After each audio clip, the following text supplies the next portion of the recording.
ამ სურათზე არის არასწორი მაგალითი. შესაბამისად, ერთი ასანთის ღერი ისე უნდა გადაადგილო, რომ ეს მაგალითი იყოს სწორი. დაიჭირე ხელში? აი ამ მაგალითს თუ შენ გაასწორებ, გადმოგცემ აი ამ ულამაზეს შაპიტოს. გიყვარს ესე მათემატიკა?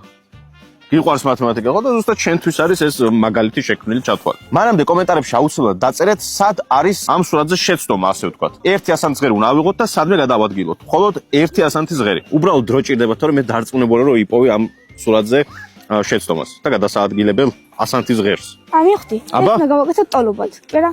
ეს არა. როგორ ერთი ასანთის ღერი ახლა უნდა აიღო საიდანაც და დადო სადღაც, ეგ მითხარი, საიდან აიღებ და სად დადებ. მოდი ესე გეტყვი, ასანთის ღერი უნდა აიღო ტოლობის მარცხენა მხრიდან. ანუ ორი არის პასუხი. და აქეთ ამ მხრიდან უნდა რაღაც შეცვალო ახლა. აი ძალიან მარტივი არის მართლა. ოდნავ დააკვირი და გამოიცნობ ეგრევე. 10 წამს მოგცემ, მოდი. 10, 9, 8, 7. ვერ გამოიცანი? კაი, მოდი ახლა მე შენ განახებ პასუხს. აი ამას აიღებ, აი აქ დადებ. აგამო. მართალია, ეგ არის. თქვენ არ გეტყვით პასუხს და კომენტარებში აუცილებლად დაწერეთ რა არის ამ კითხვაზე პასუხი. აიღე შენ შაპიტო, გახსენი და ვნახოთ შიგნით რა დევს. მოდი ჭებთან. ამოვიდა ესეთი ორმხრივი სათამაშო.